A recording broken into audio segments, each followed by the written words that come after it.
and clear. From the studios of Radio Sputnik in downtown Washington, D.C., it's loud and clear. We take you inside the news 5 days a week. It's happening, and it's happening now. I'm Brian Becker. Authorities in Iran have foiled what is being described as the biggest terrorist plot in the country's history. Who could have been behind the planned attacks, and how might regional and global rivalries come into play? Donald Trump has said that the U.S. should openly embrace a system of religious, racial, and ethnic profiling, citing Israel as a successful example of a country that uses such a system effectively. But is there already a system of racial and religious profiling in effect inside the United States? The referendum in Britain on whether to leave or remain inside the European Union is just 2 days away. Has the brutal murder of Labour MP by a far-right gunman last week boosted the chances of Britain remaining in the EU? But first we turn to Iran. Authorities say they have disrupted the biggest terror plot ever to target Tehran, detaining several suspects they say were planning a series of bomb attacks across the capital city. Was it a plan by the so-called Islamic State, ISIS, Daesh, or could other actors be involved? We are joined by Waheed Azal. He is an independent political commentator based in Berlin. Welcome back, Waheed. Thank you very much. Iranian TV is identifying the plotters as Takfiri Wahhabis. What is Wahhabism? What is it? Help the broader global audience understand what they mean. Well, Wahhabism is the puritanical ideology that stems from the thinking of a very extreme 14th, 15th century Sunni cleric by the name of Ibn Taymiyyah, who was appropriated by Muhammad ibn Abdul Wahhab in the 17th, 18th century and created this hyper-puritanical ideology that pretty much believes that all Muslims other than those who adhere to their Wahhabi ideology are essentially heretics. And because of an alliance with the Al Saud clan from the Najd region, central region of the Saudi Peninsula in the late 18th century, this has become the dominant political force in the region ever since. In the early 20th century, especially after the First World War, the British helped this alliance of the Wahhabis with the Saud clan come to power in the peninsula in opposition to all the other rivals. The Saudi royal family, in other words, Wahhabism. But is this Saudi Arabia behind the terrorist plot that the government in Iran says they have uncovered and thwarted? Oh, I mean, there's no question that there are Saudi hands. First of all, the Iranian authorities are being very sketchy on what particular group is responsible that they just foiled. You know, the insinuation is that it could possibly be ISIS, given where these suspects were apprehended. But we're also dealing with other terrorist organizations, Takfiri terrorist organizations, Al-Qaeda affiliates such as Jundullah and the Jund al-Adl, which are basically Baluchi and southern Iranian-based Al-Qaeda networks. So it could be any of these groups, but there are strong insinuations that it could be ISIS. So the news was broken on Tasnim, which is close to the Revolutionary Guards in Iran. I mean, put it into a regional context, if you would. Does this signal, or will this signal, do you believe, some sort of escalating tension between Iran and Saudi Arabia? Already, both countries are in a virtual sort of, well, a war is the wrong word, but a certain escalating conflict. And it plays out, of course, in Saudi Arabia, the recent executions of a large number of people, including Shiite cleric Nimr al-Nimr. All of that was seen as a provocation in Iran. Talk about that relationship right now. Well, I mean, we are in a proxy war situation already, and I would even push it back further than this January with the execution of Sheikh Nimr al-Nimr. If you recall, last year during Hajj, there was a massacre during the Mina, in the Maqam al-Mina during the Hajj, where Saudi security forces, I mean, we still don't know what happened, went on a rampage and basically targeted Shiite pilgrims, mostly Iranian ones. and several former officials who were there amongst the pilgrims were martyred in that spectacle last year. Yeah, I mean, that's amazing. The Hajj, this is all Muslims come to Mecca or try to at least once in their lifetime to make the Hajj. And so you have people from all nationalities gathering together, this gigantic mass of hundreds of thousands or millions of people doing that pilgrimage. And Saudi military forces went on a rampage. That went on a complete rampage, yeah. And was it against Shiites from Iran or from other places? Well, there were other Shiites targeted, but the predominant number were Lebanese and Iranian Shiites. And we're talking about a number, several hundred people. I'm not exactly clear on the exact numbers off the top of my head, but we're talking quite a large number of people were martyred.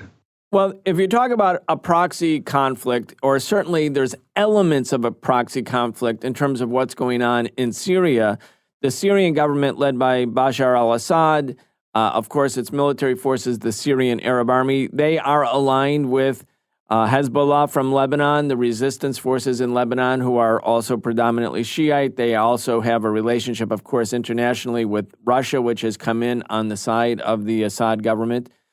But they also have a relationship, a tight strategic relationship, and a long-lasting relationship with Iran. And at the same time, you had Saudi Arabia arming a terrorist or ISIS or Al-Qaeda forces. Is that continuing to play out in Syria?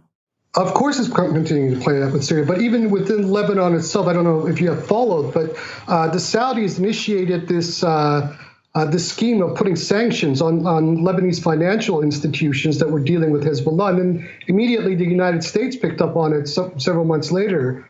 And so we are in a situation where the Lebanese financial system is being forced and blackmailed into not dealing with Hezbollah. You know, and this is a Lebanese organization elected to the Lebanese parliament, representing the Lebanese people. Yet, outside forces are basically leaning on the Lebanese government to sideline and marginalize the resistance organization. So this is coming from all directions. You can say Saudi Arabia. My thinking is that Saudi Arabia is a client of the Anglo-American Empire. So anything that the Saudis are doing is ultimately at the behest of Washington and London.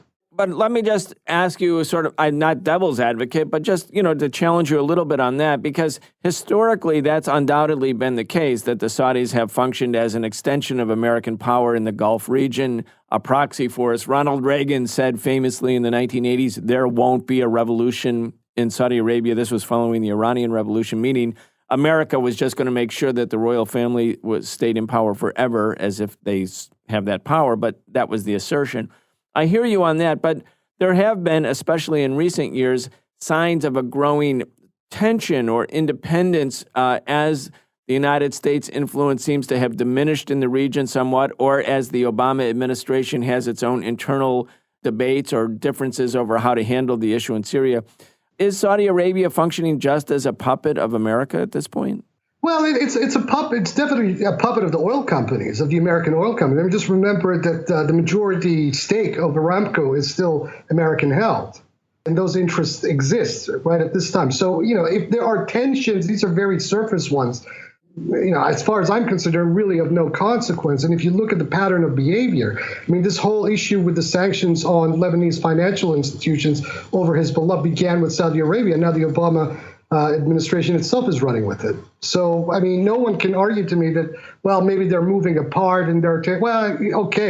But where it counts on the ground on real geopolitical issues, these two are still aligned. Saudi Arabia is not shy about intervening militarily in neighboring countries' affairs. The Bahraini government, which owes its existence really to the Saudi-led military intervention that crushed the democracy protests in 2011, it has just stripped the citizenship of Sheikh Isa Qasim, the highest-ranking Shiite religious leader in the country. What does that indicate about the Saudi role in Bahrain? And again, talk about, if you would, what the United States' relationship is with the Bahrain royal family. Well, the first thing to remind everybody is that you have a major U.S. naval base in Bahrain. And the economy of Bahrain pretty much operates to cater towards this naval base. The influence and interference of the Saudis within Bahrain is pretty much absolute. And they have appropriated internal policy in Bahrain pretty much since the uprising began in 2011, and it continues to this day. So this latest action is definitely coming. It definitely has a Saudi angle, because there was a point up to 6 months ago where there was sort of some signals from the Bahraini government that they wanted to diffuse things a little bit, but then all of a sudden we had another escalation happen where they're doing these sorts of things. In that sense, that the Bahraini government is essentially a puppet of the Saudis. Right, and the Fifth Fleet, the U.S. Fifth Fleet, that's where it's anchored, is in Bahrain. That's right, yeah. Yeah. So let's talk a little bit about other regional developments. There have been a series of meetings in recent days between top-level officials from Iran, Russia, and Syria. In the case of Russia, it was the defense minister came to Syria. At the same time, there's been military offensives against ISIS, and presumably those will grow both in Aleppo and in Raqqa. Talk about what this indicates in terms of the Syrian civil war. How did the Saudis view it? You have, again, the Obama administration is under pressure from within the U.S. State Department. 51 State Department officers used an internal channel to protest against Obama's policy, meaning that he wasn't hawkish enough, not openly attacking the Assad government, playing sort of attacking the Assad government politically, but militarily not carrying out strikes against the Syrian Arab army. At the same time, you have the effort by the Obama administration, it seems, in some ways, to find some sort of solution or resolution to the war in Syria. Is that just a facade? Is it smoke and mirrors?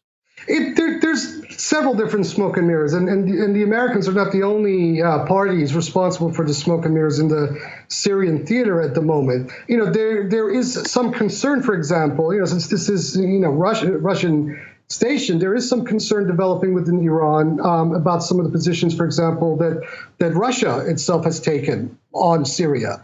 At least verbally on the diplomatic level, regarding the federalization of Syria. For Iran, for example, these are red lines, and so there appears to be a divergence, at least on these levels, with Russia about how to diffuse this conflict. But as far as the Obama administration is concerned, anything they say cannot be really believed, given the fact that they're also then deploying through their EU lackeys on the ground, whether with weaponry or intelligence officers or what have you. So this conflict continues, and this is one of the reasons why the Syrian Arab army has sort of stopped from moving and retaking the whole of northern Syria yet, when they had a major offensive up to a few weeks ago that would have essentially crippled the back of these Takfiri armies completely. So, in other words, what you're saying, Wahid, is that the offensive of the Syrian Arab army has been restrained or stopped as a consequence of pressure being applied on Syria by its international allies, and in particular, perhaps Russia.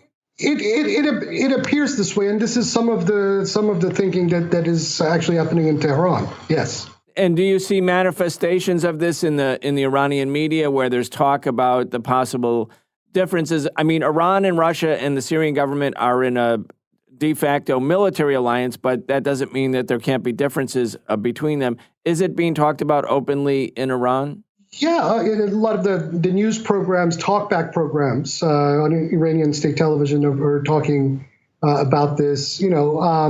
It's not being discussed in terms of an outright rift. We're not there yet. It's just different views about this. And the issue of federalizing Syria is a red line. And it's a red line for Iran, and it's also a red line for the Hezbollah as well. And they do not agree. Federalizing, we have about a minute left. Just to help the audience understand, by federalizing, it's, in other words, the partitioning or soft partitioning of Syria. Just talk about it. Well, on the issue of Kurdistan, Russia has sort of recently been advocating a position that has been articulated from Tel Aviv, strangely enough, and regarding giving independence, some form of autonomy to the Kurds. And this is a non-starter for Iran and Hezbollah, because this essentially means that the sovereignty of Syria will inevitably be compromised. It's also, proposing a constitution where the central power of Damascus will be basically whittled down in light of this partition. And people don't agree with that on the ground. In Iran, there have been military clashes also with Kurdish guerrillas who seem to be affiliated with an organization that is linked to the PKK in Turkey. Is Iran also worried that federalizing Syria could lead to a precedent? Because, of course, Iran, like Turkey, like Syria, like Iraq, also has a Kurdish region. That there's a concern there. There's also a concern for Iraq itself, and obviously the Turks are petrified at that possibility themselves, yes. Okay, we're going to have to leave it there. We've been joined from Berlin by Waheed Azal. He is an independent political commentator based in Berlin. You are listening to Loud and Clear. We'll be back. Loud and Clear.